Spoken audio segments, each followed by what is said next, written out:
What happened? Well, what happened was my husband killed himself. So he hung himself from the banister of our house. And there were, he was depressed. He wasn't on any medication for it. And he had been at one point in time, but then he didn't want to take the medication anymore. And this was before I even had met him. He struggled with suicide and depression like his whole life.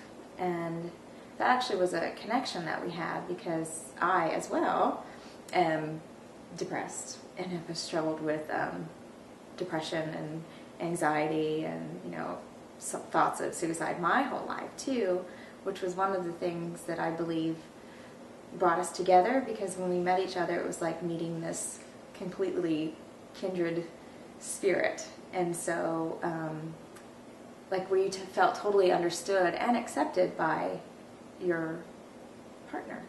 I walked in and I found him. He was hanging from the banister in our house. And that, of course, was quite horrifying, to say the least. And so, of course, I kind of ran out of the house. And then I thought, what if he's still alive? And then I opened up the door again, and then I got a close look at him, which is probably one of the stupidest things I've ever done, because now I have that image in my head forever. And then again left and ran. I don't know. I was screaming. I don't remember a lot of that day except for that.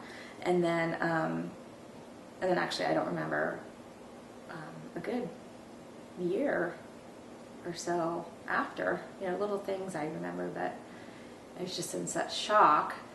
I suppose is what people say. Just could not imagine ever coming back home again. And I wanted to burn the house to the ground. That was my first thought. I remember that. People talked me out of that one.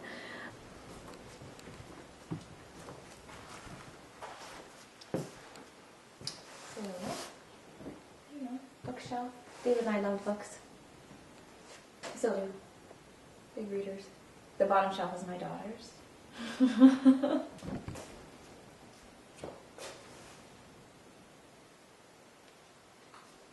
So I made some big changes. Obviously there's no railing anymore. So maybe take that down. At David's funeral, there were so many people that came to his funeral. He was a teacher, well respected, well loved. He never would have believed it. Never, and I could just imagine his shock at, wow, look at all these people. There was 500 people. They couldn't obviously fit everyone in the church, so they set up loudspeakers so that all the, people could actually hear. It was pretty, I don't remember this. I don't remember there being anyone there. But this is what I was told. And David would have just been so shocked.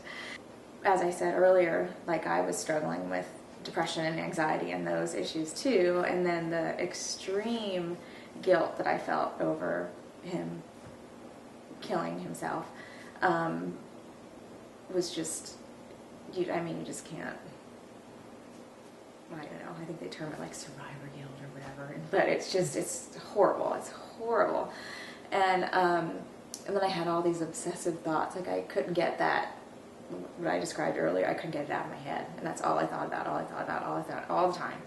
And so that's enough to try to drive you insane. And then I didn't want to talk about it, I couldn't think about it. And you feel like you're kind of losing it too. But I got help from a dear friend who's a psychiatrist and did not make me talk about anything, didn't do anything like that. Put me on some medication so that I would be able to function, because I don't know if you can, you get a song stuck in your head. Can you imagine having this, walking in, seeing your husband hanging, and then that stuck in your head, it never left. 24 hours a day, I couldn't sleep, I couldn't eat, I couldn't do anything. So where the ledge is, there was the cast iron rail that way and the cast iron rail that way. And then we had a ladder that went up to the loft. And so this is where he hung himself, right there. And So that obviously needed to go. And yeah. So it's just devastating, you know, whether you're the one who, whether you find that person or not. Like, his folks are, you know, they feel very guilty. His, you know, his siblings feel guilty. His friends feel guilty. Like everyone, you know, there's certain ones of us, like me, for example, or his mother, or his father, and his brother, that feel like it's our fault. Like it's totally all of our fault. And like Paula, his mother, thinks it's her fault. You know, I think it's my fault. Bill thinks it's his fault. Michael thinks it's his fault. You know, and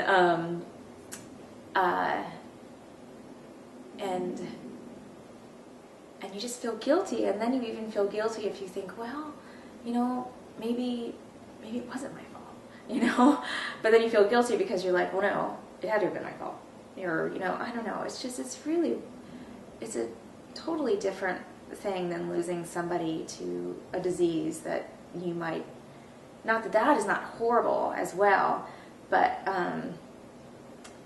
you don't have the guilt because you didn't like give that person cancer, right? Or you didn't give that person liver disease, or disease of the pancreas, or, you know, heart disease or whatever. You didn't give it to that person.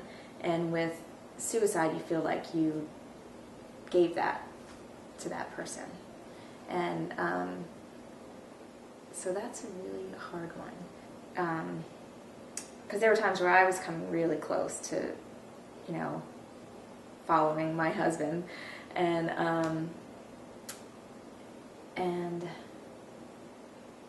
the only thing that ever stopped me was her, because I just felt so sad for her that she lost her dad, and I felt sad for David because he wouldn't be able to see her grow up, and she's such a, of course everyone thinks her children are beautiful, but she's a beautiful spirit. She's just fabulous, and she was sad over losing her father. So I thought, well, how horrible would that be of me, whether I think I'm doing anything good for her now, or whether I think I could do anything good for her in the future, or my feelings of worth as a mother, or anything as a person.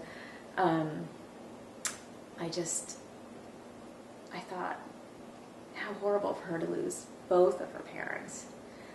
You know, I felt so guilty, like I felt like I may as well have killed him, you know. And so my identity was one of self-hatred and the widow of this fabulous man that I wished was still here, and the guilt of being here still, and